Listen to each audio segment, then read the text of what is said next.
What's up, y'all? Welcome to another episode of Whiskey Sour Libations and Conversations. It's your girl Dom, and you know they say family knows you best. So let's see if that's true. Please help me welcome my beautiful baby cousin Mallory Lovings to Whiskey Soured Libations and Conversations. Hey. Yay! We I'm both so got our excited to be frogs. Look, here. I'm trying to be like you. If I was bold, I'd rip my wig off, but not today. Not today. Next time, next time. Next time. How are you? I'm so well. I'm feeling good. Trying to just stay afloat. Life be lifing, but I stay thriving. So, I love that. Life be life in, but I stay thriving. We're gonna have to put that on a t-shirt because baby, that is literally how life is. yeah, The yeah. Make the merch. Yeah. No, you make the words. That's yours. That's yours. You can have it. I'll just buy a shirt from you. All right, let us know Girl, in the chat if you down to buy that merch. listen, let us know. I'm so excited to have you here because I feel like this has been years in the making. And I Yes. recently had Joshua on, which was interesting and fun. And so you guys saw a little bit of how the men are, but just let's bring it back to the women because we have sense. The No shade, Lovings but shade, women Josh. have a different type of sauce, a different type of flavor, and everybody needs a Lovings woman in their life. They really do. Y'all might not need the men, but the women, y'all absolutely need us in y'all life because we're a good time. We're a good time. We're smart. We're Hmm. attractive. We have a lot of things going for ourselves. We're hustlers. So We're logical but fun at the same time. yes, very, very, very logical. Maybe sometimes too logical, and people don't like that too much. People don't like common sense. Look, and I be looking around like, why is this so? Why are we here? Why did you make this so difficult? And why did you make me have to cuss you out today? I mean, when you ask for it, you're gonna get it. You get what you ask for. Listen. Let's do some icebreakers really quick as we get into this. So, if Okay. your life had a theme song right now, what would it be? Oh my Lord. Ooh. Off the top of my head, I'm gonna say I'm That Girl by Beyonce. I knew you was gonna say Beyonce, and that's what I was gonna add at the intro. My fellow beehiver. I thought about that. I knew you were gonna say something about Beyonce. Well, now that people know, I feel like that's the one off the top of my head. I'm uh trying to think of anything else. I've been really into King by Ye recently. Oh It starts wow. out Okay. in I'm kind of shocked I that you're okay. listen, I can't deny good music when I hear it, and that song in the gym and it says they made you the king. I'm just like, yeah, I'm the king in that moment. Okay. Yeah. Um I I can't. I can't. I just unfollowed somebody yesterday. I was like, it's been true of knowing you, and they posted something about the guy that shot Megan the Stallion. He doesn't oh deserve a my name, lord. and I was like, see, we're not aligned even as friends, so we just can't. We have to part ways. So he hit me with the Yeah, Ashe. All right. I agree with you on that person. That one is just out the park. I went into my I wasn't messing with Ye for a long time, and then I went and moved into like an ignorance is bliss moment with him when I heard this latest album. I can't do it. I'm not ready. See, every time I listen, and I was a huge Kanye fan. Like I felt like he was life changing. Um, I mean, college registration is oh, such a great project, and then late registration. Like I had my mom bumping late registration, so that's how impactful He was. And then it was interesting seeing other people kind of come into that universe of Kanye and going to concerts and nobody knowing the lyrics to Get 'em High or Spaceships or, and so you like, you don't, yeah, y'all not real. I'm not ready yet. Every time I listen, I feel like a sucker man, but no judgment. No judgment. I will say what made me feel okay with coming back and listening is because I had heard some songs on the album without knowing that it was his latest album, and it sounded Okay. like old Kanye. So Okay. when I heard it and I didn't know it was new music, I was like, "Oh, let me actually listen to this Listen to album it. and see." And when I listen, I'm like, "Oh, this reminds me of old Ye." I don't know. I'm not ready yet. I'm trying to, and every person has their favorite toxic artist. I am a firm believer in that. I'm having a hard time. I'm having this conflict with Usher and like the Chris Brown thing, and I'm a Chris. I grew.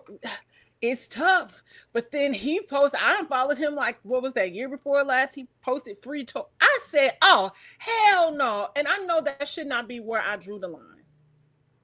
I know it should have been before that. And I tried to do the. I'm like, okay, I'm trying. I'm trying. And then I'm hearing that the Bumps and Bruises tour that is made a stop in St. Louis last night is really good, and I'm just like, I don't know if I can get him on board yet. Mm. I don't know. I'm like Usher, you was cool until you said the things that you recently said about oh dude that I've been investigating that case for a while. And I was like, oh, you know what happens to victims of sexual abuse? They sometimes don't realize that's what happened to them. So, yeah. I had to check out from Usher for a minute a while ago because he was given like old uncle that is not growing up and thinks he's still like in his early 20s and Was it the just cherries in like the mouth for you? I don't even know about the cherries in the mouth. Oh, okay. Like I had checked out. I stopped even trying to see anything about him because I really didn't want my view on him tainted, but Yeah. sounds like he's going in that direction. He is. It's a, it's an interesting, we live in an interesting time. I'm interested to see how life will be since they turned off that CERN machine. So I don't know. I had a homegirl. She said that she was more tan because CERN is off. I don't know how true that is, but yeah, I, I'm interested to see what's gonna happen. There's supposed to be like a, yeah, I don't know, It's interesting to like grow up with these artists and see like how they're evolving. or devolving. Or yeah, I was gonna say or not. Yeah, yeah, it's so tough because I try, like, we're all human. We make mistakes. There are things that we don't know, that we don't see, that's, none of our business. But I sometimes miss the days of us not having social media to have access like this to them. Yeah, Like it had to be a blog post, like maybe they did a video vlog or something that shed a little light, or it was an interview. But now on y'all just too MTV accessible. Cribs or I BET. miss those days. Like, let me see what Yeah, your stage house look like, because we know that's not your house. yeah, yeah. So I miss those days. Yes, So agreed. okay, you said that it would be. We're gonna stick with Beyonce. Yeah, yeah, yeah. Yes. What's the one thing that people assume about you that is completely wrong? Mm.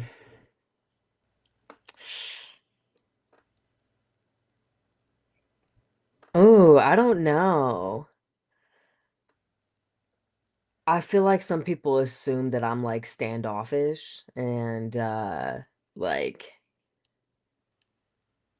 can be, I guess, I don't want to say mean, but like just standoffish. Like I'm not they don't want to talk to me or maybe find me intimidating. But at the end of the day, I'm like, just like, yeah, I'm here to talk to anybody and everybody. And I honestly probably give people the time of day who I shouldn't, you know?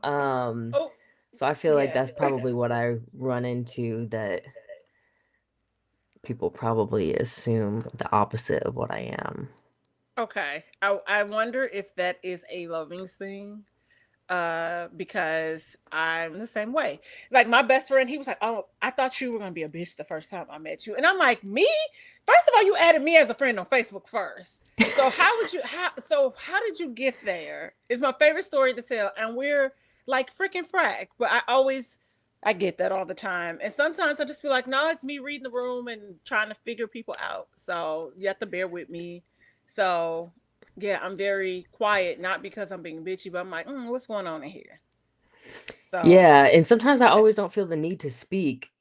Like, I don't know. I just don't need to feel, I don't feel the need to be talking just to be talking all the time. So sometimes I'm not just like blabbing and people think that I'm like, don't want to talk or I'm intimidating. Or sometimes I feel like my voice will throw them off because they think I have like a serious voice. But I'm like, no, I'm goofy, fun, and silly.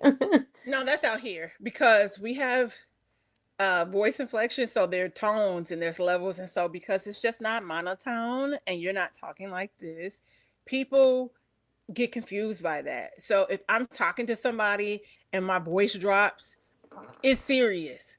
And then somebody thinks the people are thinking I'm being condescending or passive aggressive. I'm like, you said we need to talk, or I said we need to talk. So why would I be like, oh my God, we need to talk? No, bitch, like we need to talk. So Yeah. I'm gonna, so you know that I'm serious. So it's one of those things. But that's on them. That's not on us, because Yeah, that's a you problem. that's a you problem. That had nothing to do with me. Tell us something that you are obsessed with at the moment. It could be I've anything. I've been my emotional black tea latte I've been making. This has been my latest Okay. obsession, my daily obsession. It's it's like my emotional support, black tea coffee. Okay, So, that's I'm not a. I want to be a tea girl. I am not. You got me at ginger tea. I could do a chai tea. I'm basic. I'm basic bitch tea. I don't all that extra Earl Grey. I'm like, oh, this tastes like tea. I love me a drink. So I love any teas. I love coffee. I just love me a drink. Okay, okay. Alcohol in your tea sometimes or no? No, I'm not a big drinker. I would say that's something people also assume because I can be fun and kind of wild and crazy, but like I won't have had a sip of alcohol, and so people will be like, "Oh, she's had drinks." I'm like, "I'm actually sober." Like I'm a good So time. yeah, I can be fun. Like, why can't I just be fun in general? Yeah. Um, so yeah, no, I haven't been adding any fun additions into my drinks as of recently. Okay. All right. Okay. Who would you say the funniest person in our family is? Ooh, dang. Ooh, that's I'm sitting tough. right here. I Like, know, I honestly, I'm thinking about you and me, but I'm like, we're right here. Let me think of somebody outside the room. okay. If Honestly, it's probably Ray, okay, okay. Mm, unfortunately. I can't give Ray that. I cannot give Ray that. I, you know, and maybe it is life that would happen. I would say low high maybe high key Uncle Craig or it was Uncle Wayne. I But was it gonna say wasn't like Uncle they were Craig. intentionally trying to be funny. It would be something that they would say in the midst of something like their response to somebody and they're trying to be serious and you were like cracking up. Yes, Uncle Yeah. Craig came to mind because the last time I saw him, he came into the house and he was just saying all these goofy things, showing all these. weird videos and cracking himself up. So he came to mind, and also Neen kind of says some crazy things that crack me Okay. up. So I had thought about those two. Otherwise, yeah, Uncle Wayne for sure, and then Yeah. Ray. Yeah. I'm like, I don't know. I just be looking at Ray Ray like, oh, but I'll give him a little bit. I'll give you a little bit, Ray Ray. I'll give you a little bit. I love you. Just a Okay, smidge. just a smidge. Because like the things that he would do, I just be like, now I could see it the ending before he could, and I just be like, all right, that's all right. That's gonna catch up to you, but okay. Yeah, yes. Uh, Yes. okay. So if let's say if the like if you we're all together and we're going around in a circle, what would people like in our family? What would be the word that they would describe you as? Like the one word, one word. Mm, I honestly don't know. Okay. Maybe driven? Okay. Okay. Yeah, yeah. I was gonna say that. Ambitious. Yeah. Yeah, they're gonna love you for Yeah. your ambition. Yeah. Yeah. You out there in California doing all these big things. What you even got going on? You and this, you and that, you doing that. So that yeah, that's probably what I would say. Okay. So with that said, for the people that are new here, that are new to you, let's tell the people who you are, what you do. You know, like what is your career field? Like what where can they kind of see a little bit of your expertise? Brag about it too. Okay. So I am a producer for film and television shows, specifically for visual effects.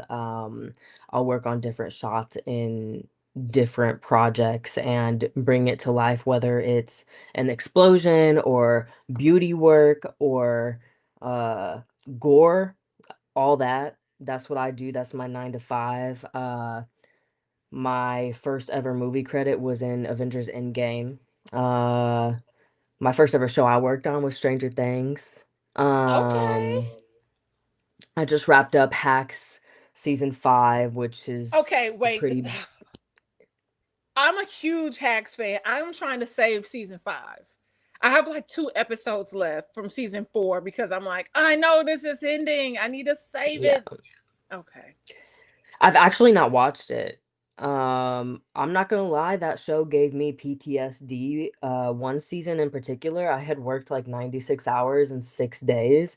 That show is the show that forced me, well, it didn't force me, but it's the show that made me decide to take an FMLA so I could take a break because I was burnt out and I felt like I was way too young to be burnt out. Okay. Um, but the last couple of seasons I worked on were much better and balanced work-wise. And this last season was so much fun to work on.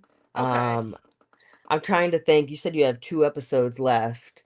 Have you seen the No, Vegas? as well it's season 4. I have 2 episodes left. Oh, And then I okay. have to watch season 5 because again, I it's like girlfriends. I don't want it to end. So I don't fully watch the last few episodes of the final season because of that. I know it's weird. No, I get it. I get it. Well, when you get to season 5, all the Okay. visual effects in there, that was me and the team that I work with. Okay. Okay. I'm excited to see. I'm excited to see. Is this Yeah. something that you or a career field that you always wanted to be in, or was it just like it happened upon you?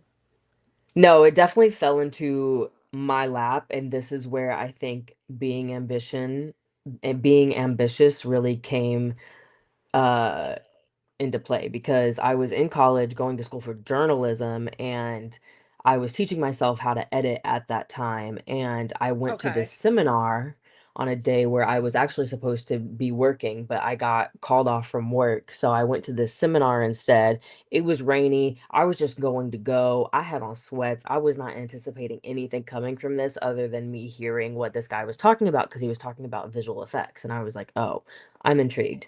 So I go. I was really interested. I'm asking a ton of questions.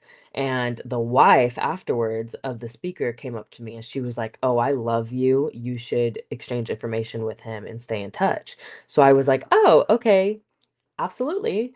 So I did that. 3 months later, I had reached out just asking for any internship opportunities for the summer, and that's how I got an internship with Technicolor in LA. That's what got me out to LA to begin with.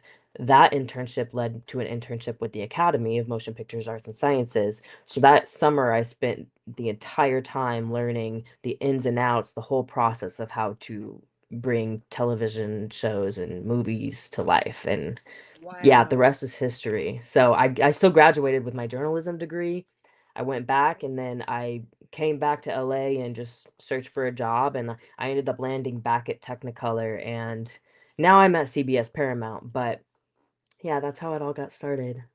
That is crazy. I didn't even know that you were a journalism degree. Did I? How did I not know that? And I'm broadcasting. I don't know. I feel like we touched on it here and there, but I haven't used my degree since college because I went straight into visual effects. I Okay. did do a couple of hosting gigs, but like I never went into news after graduating, so Okay. maybe that's why it was never actually discussed. I figured that it was something along the lines of like kind of similar to what you were doing, like animation or something, but maybe I don't know. But listen, what I do know is that it's dope. Like because we talk about life just in general, life is about being able to pivot. And I'm gonna say you kind of from STL, though you're more from the ill side of things, but you got roots there, right? And Yeah. we always say you can't spell hustle without STL because like it preps you for the world. And so I didn't know because like I have a cousin on my mom's side that works at Paramount doing publicity. And so I just am like, she's like, yeah, I did a little bit in Chicago. I was working at a restaurant. And here I am, I was like, let me just make this little. So I love that like life does like those little topsy turvy things, and you find yourself somewhere where you didn't even know that you would exist, and you love it. I would assume that you love it. Yeah, I do, and it's led me to other things like on the side I'm doing my own like independent filmmaking videography stuff and I was teaching myself that in college and though visual effects doesn't necessarily f- it's not, it all is intertwined at the end of the day and I have Yeah. learned so much that has brought me to where I'm at because of even like my journalism degree. I may not be in news or using my journalism degree, but it taught me the foundation that I have now to be able to understand film and to have picked it up so effortlessly, I guess. So like everything's all always intertwined and I always tell everybody because I feel like there's all this pressure to go to college and get a degree, but you're also still so young and you don't know exactly what you want to go into. So I always tell people like you can just go for something, you'll figure it out along the way and you never know what like the trajectory of that pathway could take you to something else. Yeah. Because like all I did was show up to a seminar and it completely changed my life. Girl, what is something that your career has taught you, maybe like even a life lesson that you kind of wish everybody knew? Mm.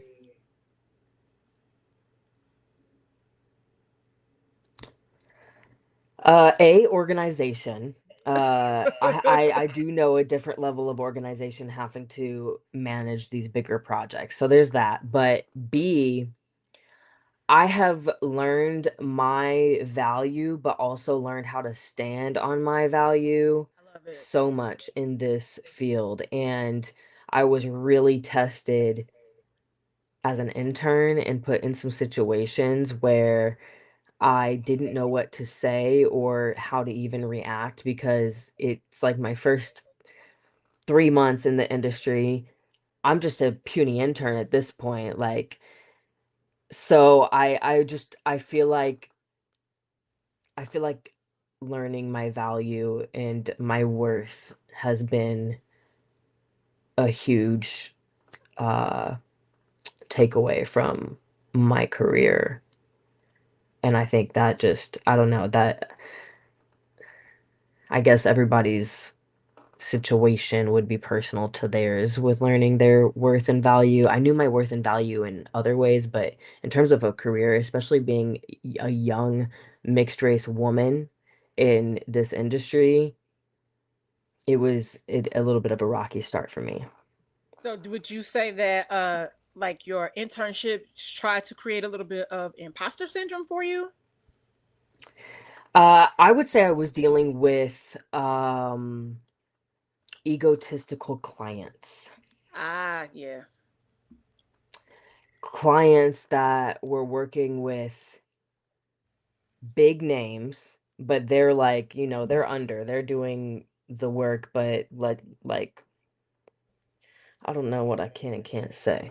Um, I mean, just don't tell us a name. Like you can give us a okay, I'll scenario, tell you the but situation. yeah, let's do that. I'm sitting in an edit bay. We're doing a review for this movie, and the clients that we're in the edit bay with are Caucasian. I'm the only one of color in this edit bay. And the the production house that we're working with, that this movie is produced by, is by people of color, but these particular people on the team were Caucasian. Anyway, we're sitting there, we're reviewing these shots. They have their own visual effects team in this production house, but if you have a production house, they'll have their team, but they'll still outsource to other teams. So we are another visual effects house that is taking on some shots. While we're reviewing, the people on their team mention, "Oh, this shot sucks. The monkeys did this." And they said it multiple times. And at first I'm like, there's no way I heard that right. Like I'm literally, I'm not even at the chairs with them. I'm sitting on the stairs on the floor. So they likely probably didn't even remember that I am in there. And I was like, there's no way they said that. But then they say it like two more times. And so then I'm like, okay, I'm not hearing things. And I did not know what to do. This is like probably my first month into the internship, and I just was not expecting it. So I was like, maybe I didn't hear it right. I remember I left work that day. I immediately called my mom because I'm like, I think this just happened and I don't know what to do. I don't know what to feel about it. Like I don't know. I've not This was a brand new situation for me. Um and then the next day I go into work, immediately get called to like my supervisor's office with the producer of the show at that time, and they let me know that they heard what was said, they don't condone it, but basically we're like, "They're the clients and there's not much we can do, but we want you to know that we do not condone that and we don't think it's okay." So then I was like, "Okay, I'm glad that they acknowledged it, but also, like, are they only acknowledging it because I'm the only person of color on the team, and are like, I don't know if it made me feel worse that they acknowledged it, heard that it happened, and still didn't say anything."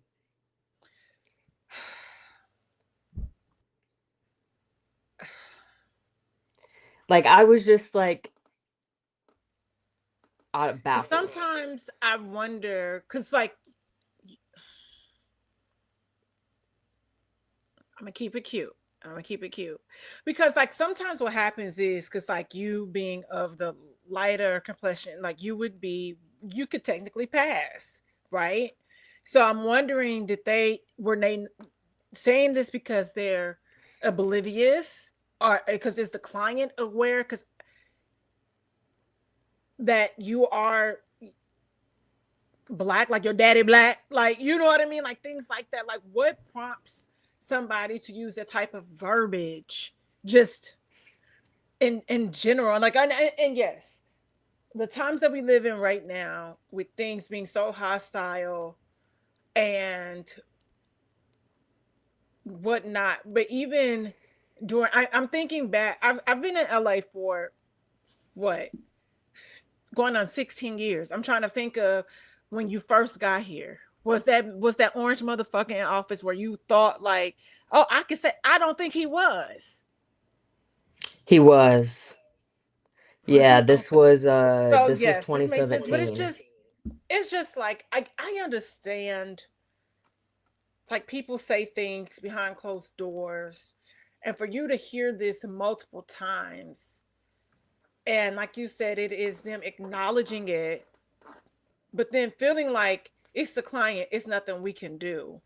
But it's like Yeah, you and have someone also working for like you that is, go ahead. I can't even, I am my gabbers are flaccid. Yeah, because this is what I say about like learning your worth and your value. Because if this would have happened to me now in an edit bay with a client, there's no way I wouldn't speak up. Like Right.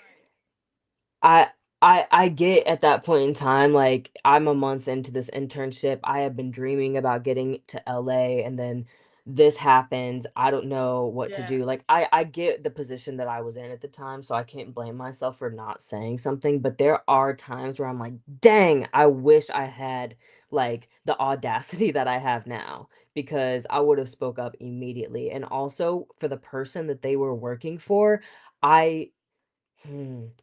It made me even more frustrated because, like, you wanna sit here and call these people monkeys, but you're getting the person that is paying you is Black. Yeah. The person And that that, has hired you and trusted you to come and handle the visual effects is Black. because Ooh, I would I be just wish I interested had that in, contact. huh?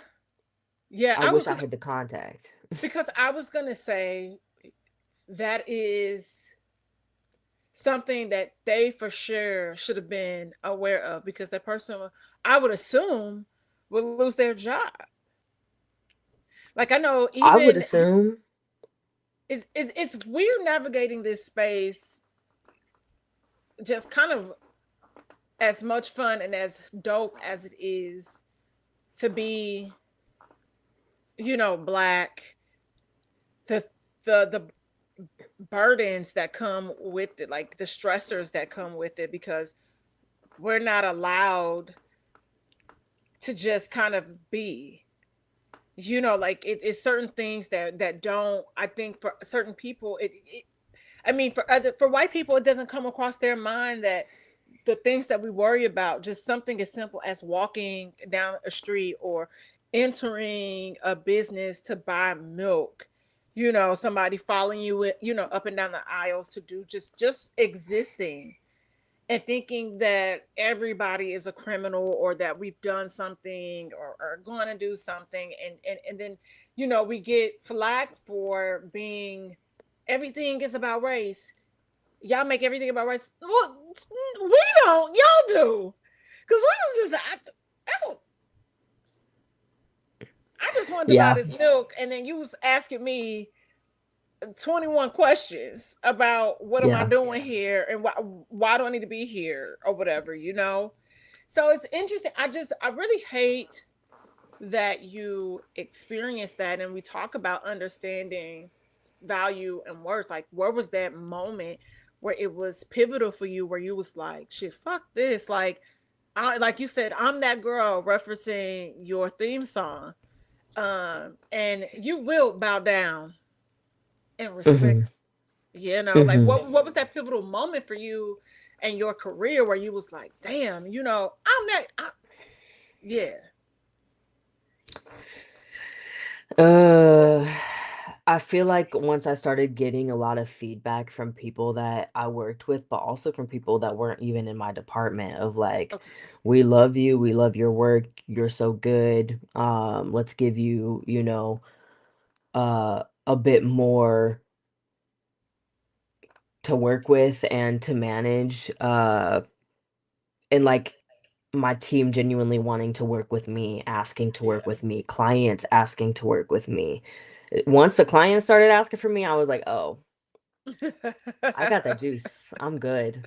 Yeah. Um, yeah, so that was it. And honestly, I did work with some amazing artists that were older and more traditional who honestly they fed into me and were like, you don't let these people walk all over you just because you're young and a woman and of color. Like you've got this, you are phenomenal and you need to believe that and not let anybody make you feel otherwise. So I was blessed to have people surrounding me who were like filling me up with that encouragement for sure.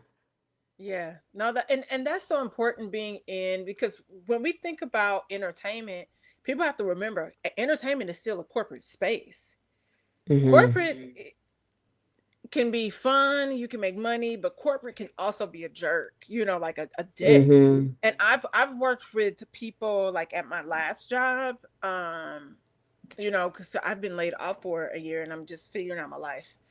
But even people like how we say all skin folk and can folk, I've experienced being on the receiving end of that, and it has not been fun. And so, trying to look for people to not necessarily that see you and that can, like you said, lift you up, but then things are so chaotic everywhere else within the company that they don't even have the time or the capacity to really do that because there's always some sort of fix happening. And then when you are working under somebody that is a tyrant like that, and you're asking the right questions and trying to get clarity and understanding, and then it's like, so harsh, and then it's a period, and it's like, okay, well, you're saying this, but there is a why in here, but the person doesn't want to extend themselves to actually nurture and mentor you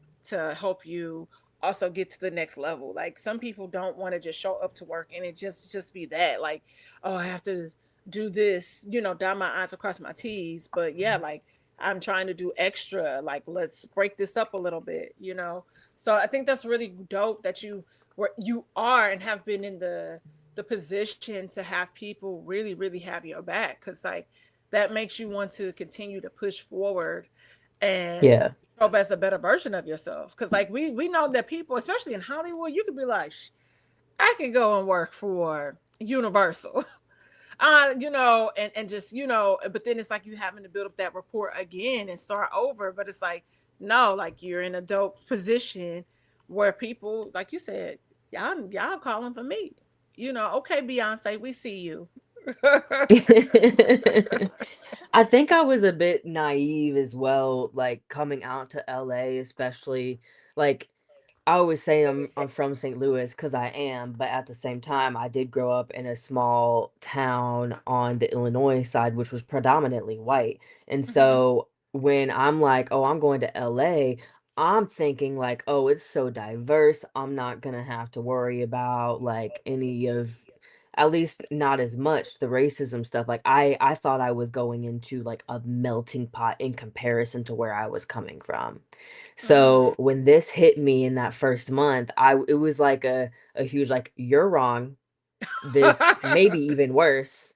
Um, so and then the internship with the academy was, for, diversity and inclusion, and I was in the first year of that program, and at first I was so excited and I was like, "Oh my goodness, what an amazing opportunity." And it was. It definitely was. But then as my like rose-colored glasses about getting into the industry and breaking through came off and experiencing things like this, I started putting things together and I was like, "Okay, we're in an era where BLM is starting to rise and companies are looking to cover their butts because they don't have diversity. Hmm. And I'm in this program that I initially thought was for minorities. And at the end of the day, it was, but also it was for that company to look better in Mhm. that Mhm. time frame of those years because this was when uh George Floyd was happening. This was when um like just everything race wise was going back to back to back. And then this program shows up and we're all kind of realizing this as interns together of like we're like guinea pigs to make this place look better and seem more diverse. And it felt odd. Like I was proud, but also felt, I don't want to say used because that may be a bit dramatic, but I almost felt like I was a trophy intern, Okay. if that makes any sense. Yeah. Do you ever feel like, because guys, Mallory's dad was my big cousin, and like she said, she grew up in it's a predominantly white town. Her mom is white, because I don't think her dad will be white. Being my how that looks, cracking a little joke. And so, do you ever feel like sometimes, or was there ever a period where you kind of felt like you didn't, because you come from two different worlds, sort of, did you ever have like any sort of identity issue? Because like you talk about coming out here what you thought it was going to be. Because baby, I was, I had a little bit of culture shock, but not as much as when I went to high school. Because like going from inner city schools, being in the DSEG program, being bused to predominantly white schools. But Mm. oh girl, first of all, I was like, where the fuck are the metal detectors? Because y'all like to shoot up shit. Where are the metal detectors? I'm confused. Did I go in the wrong door? So that in itself, oh my god. But did you ever feel like you were trying to find yourself in being this, beautiful biracial butterfly? Yeah, growing up, I was like I was low key bullied because I was the only like black person. I was the black person to them and I'm mixed. So that just shows you like how Yeah. little exposure in my little area that they had. Um so yeah, I definitely like I've always known who I was internally, but I expressing that was definitely a struggle. I would say really in college it came out more, but when I moved to LA, that helped me, I feel like, bloom and just be me because I did go into it thinking of like this Yes. is a melting pot. I can be me. I can be whoever Mallory is. I didn't have to put on a front, a show. I didn't have to act like, you know, I didn't have to prove myself to be respected. I could just be and people would look at me as a normal person. That's how I felt about LA when I moved there. I still feel that way now, even despite everything that has happened. I think I've just learned um the corporate world a bit different and accepting that, racism is gonna be there in some way or Yeah. the other, whether I like it or not. Um, but LA definitely helped me bloom into me and our culture and who I am as a woman, a biracial woman. Um, yeah, I loved how LA kind of allowed me to just figure out who I am. I Yeah. definitely was kind of struggling. I don't want to say I put a mask on in Illinois, but I was definitely like, I need to prove to all of these people that think I'm gonna turn out to be some ghetto mischievous woman Right. that that's not Stereotypical. who I am. Yeah, I was Yeah. fighting a lot of stereotypes in Illinois. So I was definitely behaving to prove these people wrong. Like I had a chip on my shoulder of like, no, you're not gonna think that about me because that's not what I am. And so I had this like burning desire to prove to people like just because my skin tone is a little darker, or because I have family members who are darker, that doesn't mean that I deserve less respect. Yeah. Um, so when I got to LA, I didn't feel the need to, obviously I felt the need to be respected, but I didn't feel the need to, put on a certain front to gain Yeah. respect. Yeah. No, that's understandable. I could only imagine, growing up, hitting puberty, all that stuff is just very, confusing as it is. And then you have other people like, saying other crazy stuff to you. I never, never really thought about it through that lens. Like I figured that there were like, because it's still so close to St. Louis, though it was a smaller town. Like I'm still thinking that there are people, like some black kids that are there. So you was like in Carlinville, all over, pretty much I remember we where went. Dink was like the only black kid at the school. Yes, yeah, and then in high Yeah. school, I remember I was like, we I always would say we're multiplying because I went to high school and then there was maybe like four of us. Oh, So okay, I'd be like, okay. And I I mean, would be like, oh, oh. okay, that's exciting.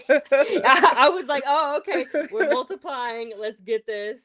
Um, but yeah, there were not many black people in my area really until high school, and even then it was sparse. I think now there's more, like when I go back, I'll go and talk to the students in eighth grade or something like that, and I'll see more. I still don't think there's necessarily a lot, but definitely way Yeah, more than when I was growing up. yeah, yeah. And it's weird being the only black person, because even in 2026, like I've been subbing, and so I had a like a permanent contract at a school last year, and I was the only black teacher there, like aide, working. And then there were hardly any kids, but I could see a difference in the reaction once they saw me and there's like, oh, okay, she's here today. Okay, it's another day. And it's another day, how they would kind of engage with you. And there was this one girl she was in like preschool. And first of all, yeah, they don't go to school like that out here. They don't. Because like preschoolers, and I don't know if it was just the fact that this being, in preschool, this was like an autism focused class. And so they get out of school every day at 12:30. So I don't know what that's Oh, about, but it was a black girl in the class, and she would be so excited to see me when she would get off the bus in the morning. And even if oh, she saw me again throughout the day, and then she went to summer school for a day.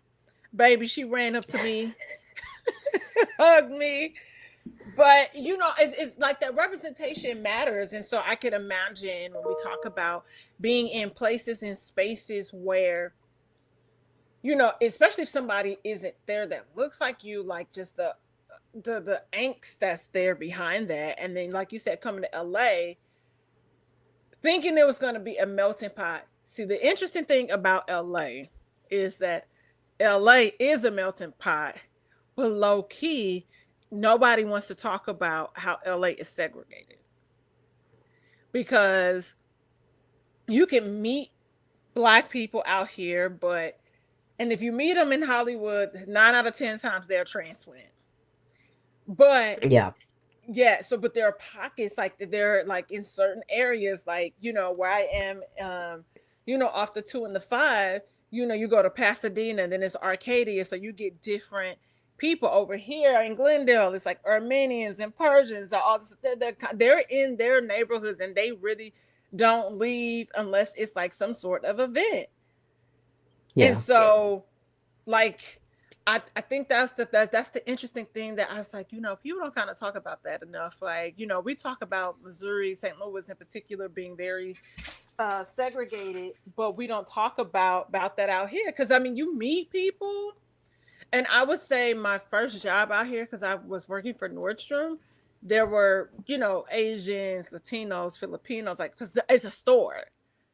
But the majority of our clientele, in being a touristy location, still was white people. And so you enter in that space, like I said, Hollywood is corporate. That's corporate Mm-hmm. America. Their job is to Mm-hmm. make money. And And they're so it's making so much of it. So it's so almost much of like, it and they hoard it. They hoard it. mm-hmm. And Yes, they so do. the interesting thing is that we see how well diverse, stories bring in, and they try to still push this narrative like what has happened with Sinners is unprecedented. And the campaign behind Sinners, and like how Variety was trying to push this narrative that Sinners wasn't making any money, and then it ended up being this such iconic, pivotal uh weekend that just kind of changed the trajectory of everything going forward. Like they kept that movie in theaters even longer, added theaters, I saw Sinners in theaters like 4 times in different formats. And then just like what happened with what is the one that was with Halle Bailey, and it was Regé-Jean, and the one that happened there in Italy, and it was like, well, they were holding off on, like, one of the studios, like, had been holding off on buying a script or a film because the film was already shot and produced by this black girl.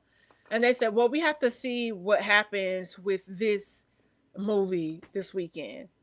And so you have another campaign behind it where it's like, go see this movie, because if you don't go see it, the studios are not going to buy my movie. Like, why does that have to be our story? Why can't it just be like, take a risk? Aren't y'all tired of doing the Yeah. same boring things over? Aren't y'all tired of reboots?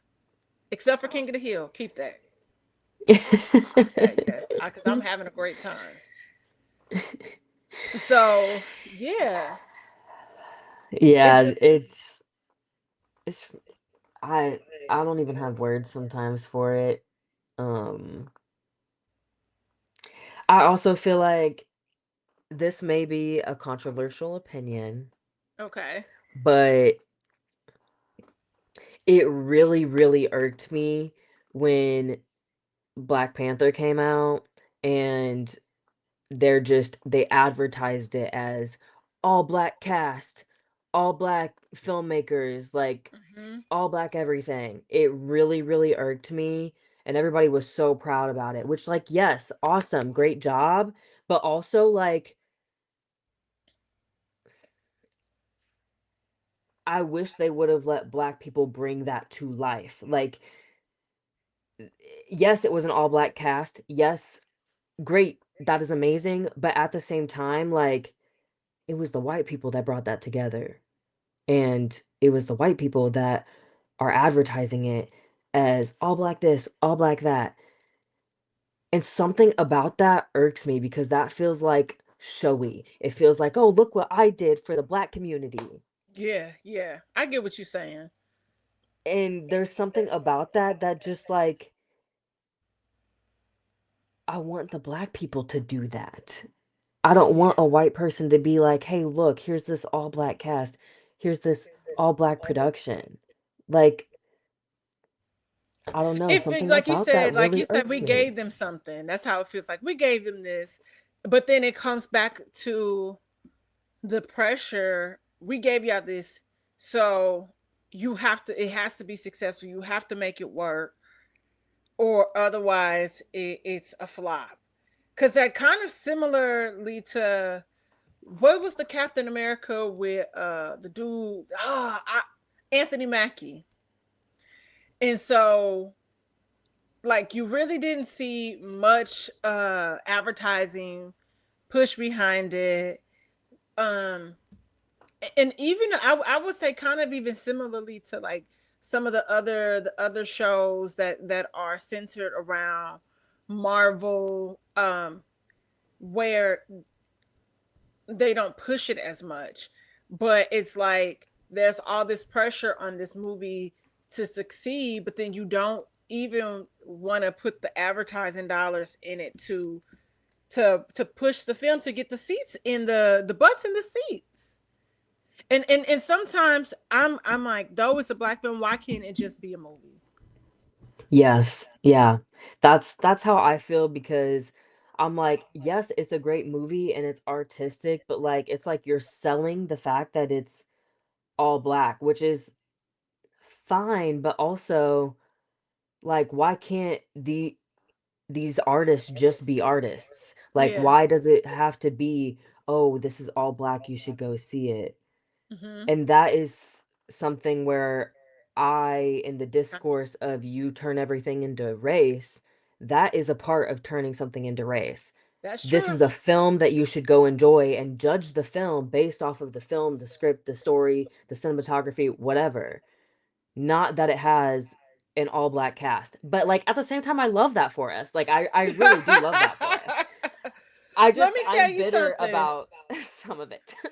Look, let me tell you something. Cause like, baby, Sinners, I can't even watch it at home because it's just not the same as being in the theater. I feel like I'm cheating myself.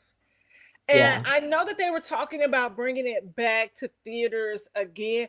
Baby, if y'all bring it back, just know I'm going again because I can't enjoy it at home. I be sitting at home like I am deprived of that the 1,000 foot screen, the acoustics, all of that, Yeah, the and sound. the sounds, everything.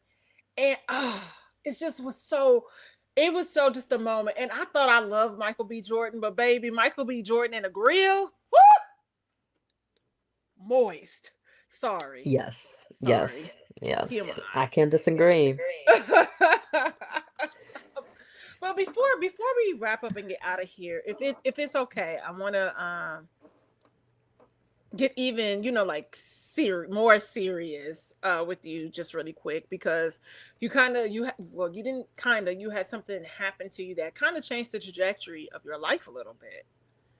Yeah. That okay? Yeah, that's fine. Okay. I just because you could tell me no. I understand boundaries. I'm Okay. ready. Okay. So, um, when you I'm first like, which event? Sorry. all right, when you first received your cancer diagnosis, what were some of the things that were going through your mind? Because Oh my you're so Lord. young. You're young. When I found out, I'm like, hold the fuck up. Like, so excuse my language. I feel like Nisi gonna listen to this, but I don't give a damn. I'm freaking almost 40. I can say bad words. You can't. You're still a baby. I'm only 30. Hey, that's a baby. I'll take it. I'll take all the youth I can get. Listen, amen. So I would say first and foremost, I was just overwhelmed. There were so many different emotions hitting me, but not only were the emotions hitting me, the phone calls, the appointments, the research, like everything was just coming at once. And I had also gotten laid off like a month or two before this, so I didn't have insurance. So I just felt pure overwhelmness. Oh, if that's even a word. Uh, regarding it. So I don't think I could pinpoint one feeling because I was feeling them all. Um, there became a point when I finally told everyone, like I kept it close to home and just within my tight circle for probably about a month and a half before I like let the my world know. And the moment that I did that, I did feel a sense of relief that I was not expecting, mainly because of the support and love and comfort that I received from everybody. So I would say before that, I was in pure chaos mode. I was in pure just like I could not describe like even how I was feeling. I was just bing, bing, bing, bing, bing all in my head. Uh, I felt like I was going through so much agony in even an hour within my day, let alone the whole day or even a week. But when I posted on Facebook and just told everybody what was going on, I that gave me more relief than I was ever expecting.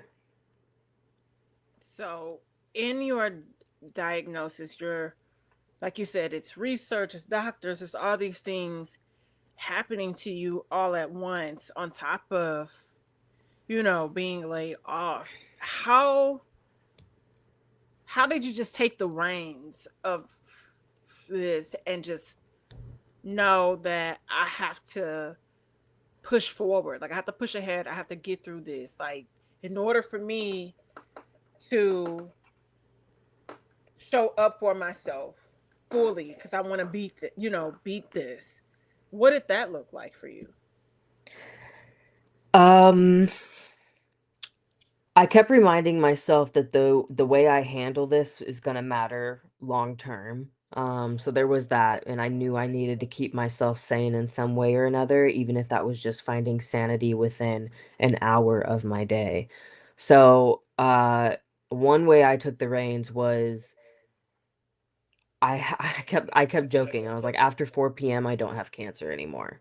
So, I Okay. would, like, put my phone in the other room, and I would not talk about, like, cancer or any game plans. I would allow myself to shut off from the cancer world after 4 PM every single day, unless something like my doctor's called or something, but typically, they're not calling after 4:30. So, Right, right. that was one thing that kind of kept me sane in the day to day. Um Another thing, I kept reminding myself how fast time is, and that, yes, this sucks right now, but a year from now is going to come so quick, and 2 years from now is going to come so quick, and hopefully by then, I will be through a large majority of at least the harder part of the journey. So, honestly, reminding myself how quickly time passes was a big help as well. But yeah, doing the after 4 PM, I don't have cancer was a big help in just the day to day. Yeah. Um, what was something that you learned about yourself during this time? Oh, I learned so much about myself. There's not one thing I could pinpoint. I definitely I've always considered myself a pretty conscious person, but I definitely woke up to a different level after this and was just like, okay, yeah, life is short. Anything could happen. I was grateful for how I had lived my life up until that point because I had lived pretty graciously. I had done many things that were on my bucket list, and I was just thankful that I had done those things in case I could never, do them again. But it also reminded me of like life is short, and if you don't know what you're doing with your career, or if you have any hobbies or other things that you want to do, you just need to start doing them because why not? Even if you don't like it, a year down the line, at least you tried. So it did unlock a new level of audacity in terms of just going after things, which I already thought I had a lot of, but now I'm like extra about that. Yeah. I learned that I definitely learned my voice more. I've always been more of,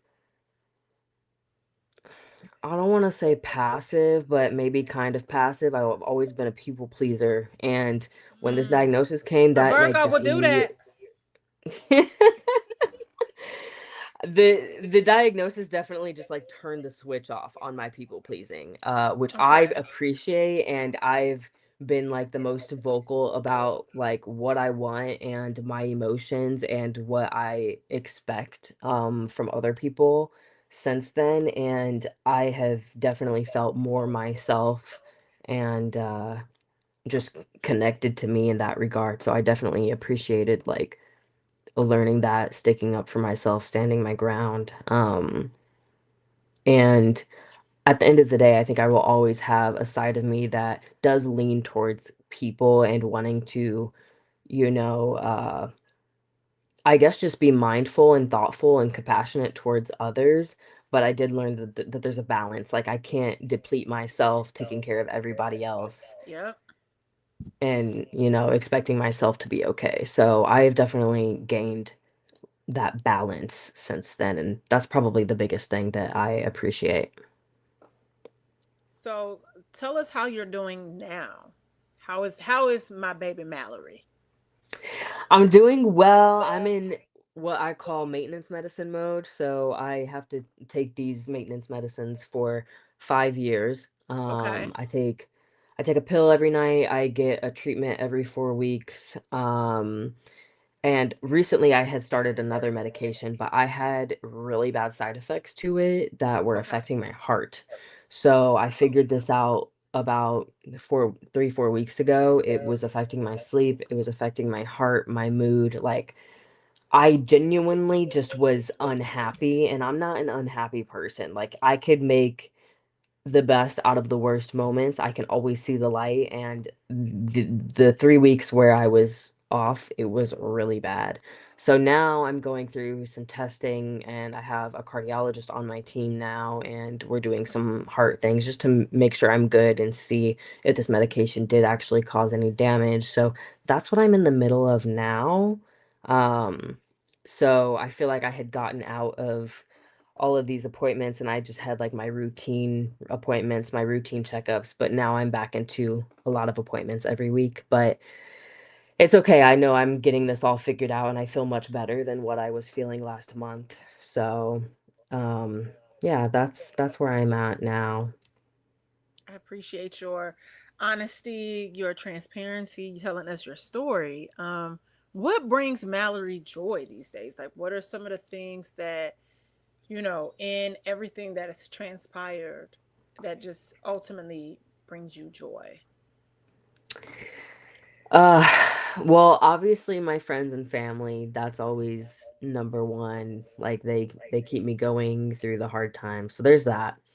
On my own, though, I love me some nature. If I'm feeling off, don't know what to do, I'm going to the beach, I'm going on a hike, I'm going into the woods, I'm going on a trip by myself. That is my cup of tea. Otherwise, I've been working on so many personal projects, editing and shooting them, and that has brought me so much joy, and I've been gaining more clients, so I'm making money doing that, and this is the first time I think I've ever truly felt like this is my passion and I'm making money from it, and that is so fulfilling. Yeah, So that's been my latest, like, I'm I love like that. soaking in all the joy from that. I love that. So, like, what Yeah. is what is an unexpected kind of like lesson that you've learned in all of this? Like, we talk about life being short, just do it. I'm finding my confidence, my stride, and everything. Now I'm getting paid for like things that I actually love doing. Like, what is like a kind of unexpected lesson that you've learned? Uh, 100% trusting myself. Okay. I feel Yeah. like I thought I trusted myself and my intuition before, and now I'm just like locked in. Like if I have a feeling that I need to do something or create something or go somewhere or whatever it may be, I trust that feeling, and it brings me to wherever I need to be brought to. I'm trying to think of like another question. Okay. So what is like a memory like from this time, like all of this happened that you would never ever ever forget?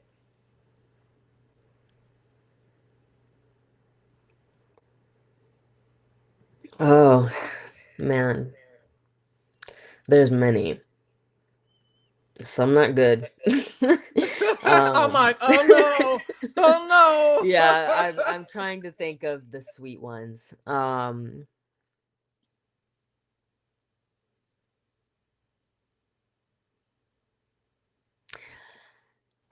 Yeah, there's many moments, but I think the sweetest was probably after my surgery with the visitors that came. It was overwhelming because there were a lot, but also the fact that there were a lot of people that came to see me after my surgery when I could barely talk and was barely awake. Like that was a very sweet moment. But specifically my boyfriend, after I was out, he just came and sat by my side, wouldn't let go of my hand, was kind of Oh, crying here and there.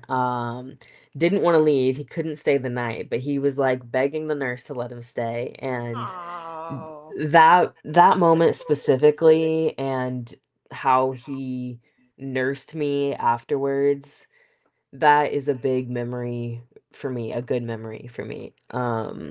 'Cause I that's a different type of love that I got to witness, and I hope many people don't have to witness it that way, but I that was a different type of love for sure to experience in that moment. Oh, I'm glad you had him. I'm glad to say because people don't always get to also experience unconditional love. Yeah. And so, you know, for some people, they feel like love is very conditional and all these different things that happen. But you know, and you being young, you had this guy that just showed up. You know, some people flee because they can't, Yeah. you know, they don't understand, their minds don't understand or process what's happening. But I'm glad that you had someone by your side that actually took the time to show up, because I know our family, you know our family, it can be chaotic it's a lot of the times, you know, I feel and it's like I tough. got diagnosed and other people were acting like they were the ones that got diagnosed. Like I not Yeah, only had to deal with my own emotions and like chaos and not knowing how I was feeling, but then I was also dealing with other people's emotions about it and them not knowing how they were feeling and them wanting to come to me to comfort them over my diagnosis. So go that was a now. See really now, see, this is where, see, now I'm pissed because you this is because now you, this because is let me where tell y'all something about how I am. Because I listen, Mallory and I, like we said, we pretty much what, 9 years apart, almost 10. My ass would have cussed them out for you, because I don't like stuff like that. And I think it was one of those things where it was trying to process and like trying to be present enough for you but not overwhelm you, because like you said, you got a lot of friends and you got, you know, and then you got, you know, other families as well, because also having to just deal with our, you had to deal with your mama's side, you know. Mhm. But I would cut somebody out for you. And You just that know was that I would another have went hard full on part. Uncle Wayne. Okay, you motherfucker, I don't give a diggy dime about nothing. I would have, because sometimes, because I just, I don't understand that, and I've had to check friends on that. If I'm saying like I'm having a moment and then they flip it and make, I said, girl, ain't nobody thinking about you. I'm talking. This is me right now. I need to take up space. Allow me to take up the space. That just really pissed me off, and I'm mad you didn't tell me because I would have cussed them It well, out. that's the thing because then, like, people within my group started going at each other because then they were upset, like, "Why are you going at Mal like this?" Or like, "Why are you behaving Yeah, like this with Mal?" And then they right, had beef, and it just didn't help my situation at right. all. And so that was a big part of me being like having to stand up for myself, stand my ground, learn to not like I get this is a lot for you to handle, but like also I got ish to handle. It's my Um life. yeah. So that was like I appreciate that you care, but also like I need you to chill for the sake of me as well. Um So yeah, a lot of people had the reaction that you did of being like, "Oh, now I'm mad. Let me call them and tell them about themselves." Um, and that's honestly like I love love. I love for everybody to be united and as one. So I was not it like weighed on me that my diagnosis was causing turmoil for everybody else and s- some of their relationships. But that's a them problem. Yeah, that's, yeah. People are crazy, and that's the best way Yeah. to describe that situation. People are crazy.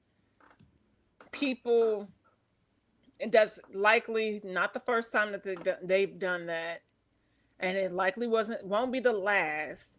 But then that goes back to, like, one, like you said, being able to stand up for yourself, but being able to kind of check people on that too. Just like, you know, you got this habit, and you probably should talk to somebody about that, because therapy, a lot of people need to pay the lady and lay on the couch. Because how did something about me where I literally have to fight for my life cause you to spiral? Like you got the Yeah, nerve. and your coping mechanisms aren't my responsibility. Like Yeah. I can comfort you and I can give love the best I can, but at the end of the day, at that moment, I'm overwhelmed and I can't keep Yeah. myself together. So I cannot keep you together. And you bringing your emotions and you're trying to figure out how to cope with me is just, it was not what I needed, and it added like so much more to my plate that I wish I had spoken up sooner about, but that definitely taught me some lessons. So, Ladies, boundaries. yeah, yeah. Boundaries. We love them. We love them. Okay, so in we're wrapping up. I promise. I promise. But I want you to tell the people about your projects. Like you have a podcast as well. You film content. Mallory's a full-on influencer. Okay, like you got like 20,000 followers, all of that. Tell the people like about you, like they want so they can go and follow you and connect as well. Yeah, so I don't consider myself an influencer. I consider myself like a creator, an Okay. artist.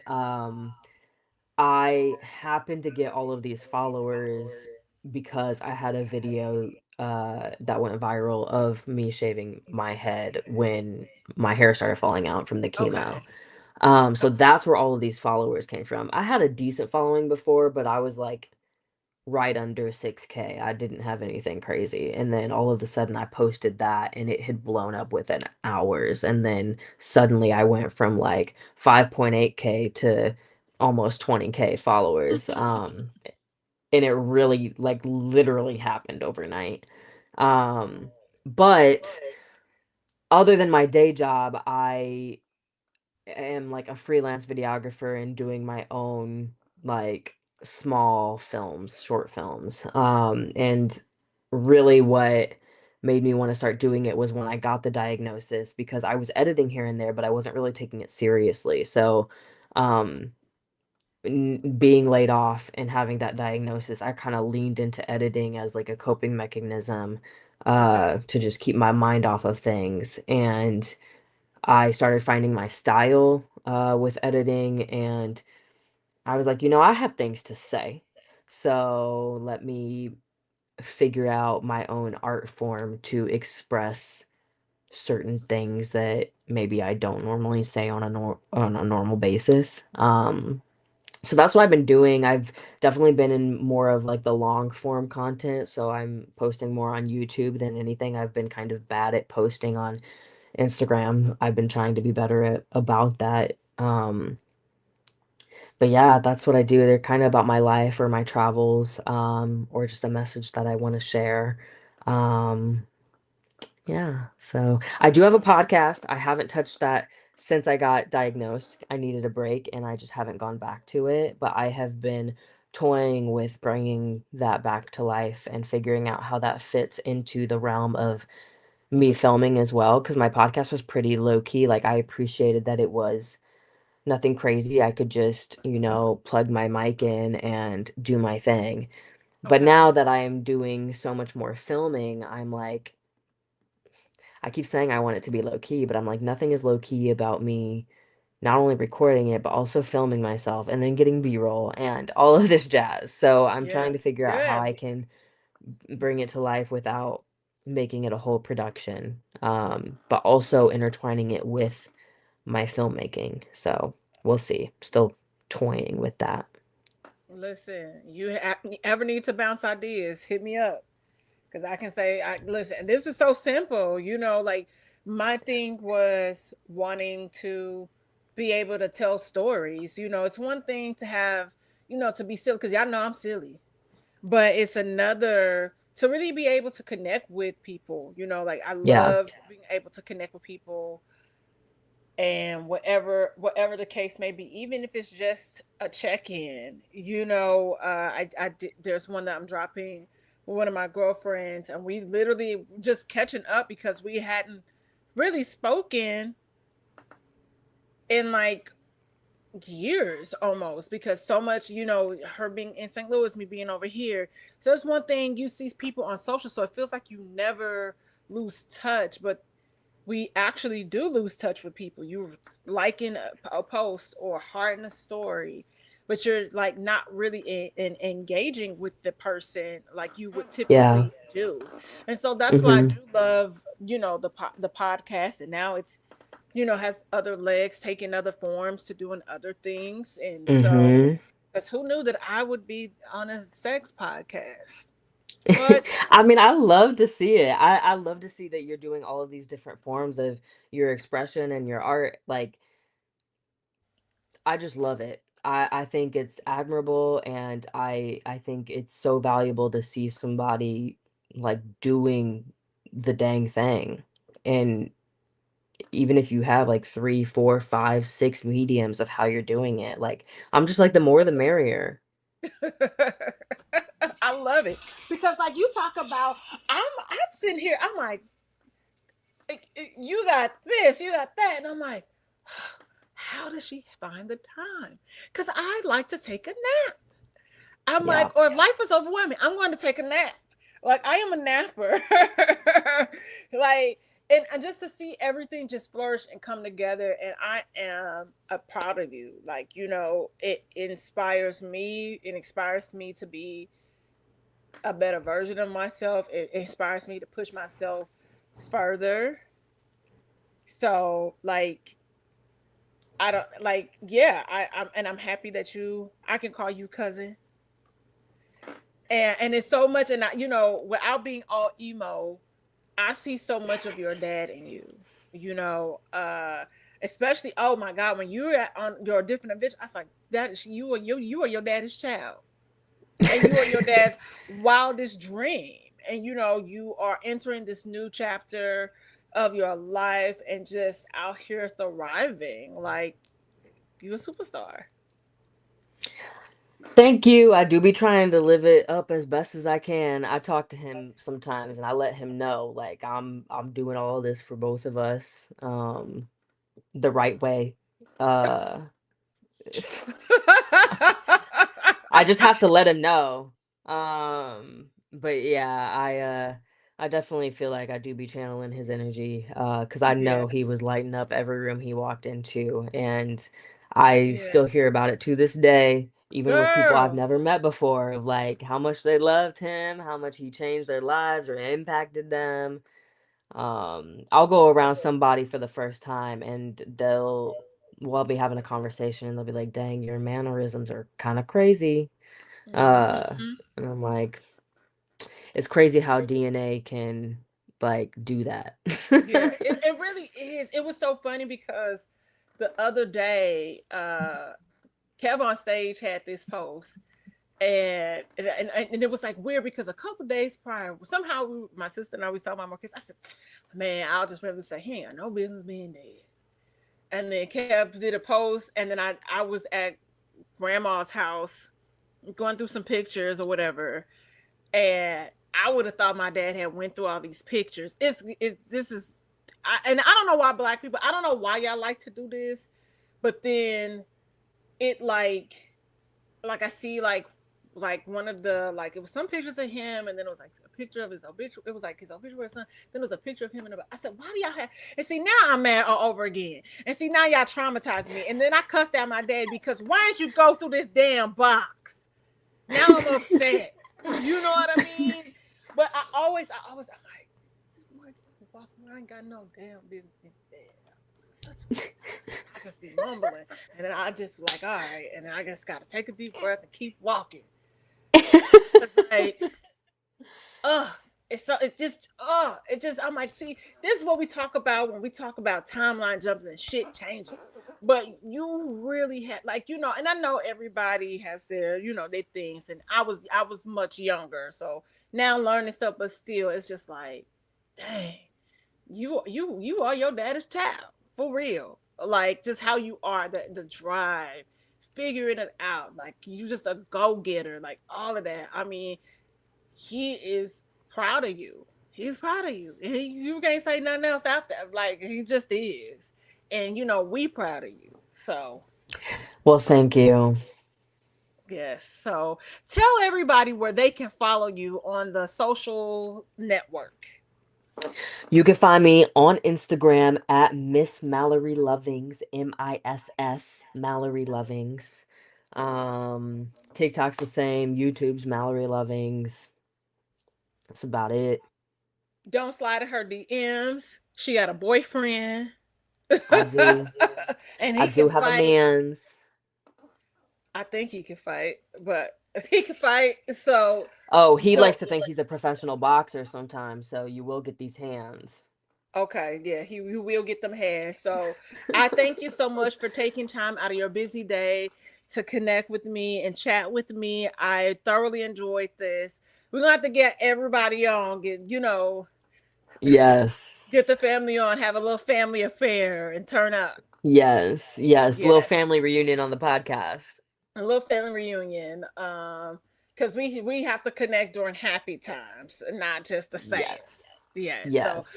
thank you Yes. so much for tuning in to another episode of Whiskey Sour Libations and Conversations. Be sure to like, subscribe, and share the podcast wherever you social network. And be sure to check out Stone Cold Freaks. Our second episode just dropped with an amazing adult entertainment star, Mr. Johnny Ford, and we dive into the world of kink, uh, pornos, and OnlyFans, and only that, and yeah. So y'all, I will see y'all back here next week. Yay.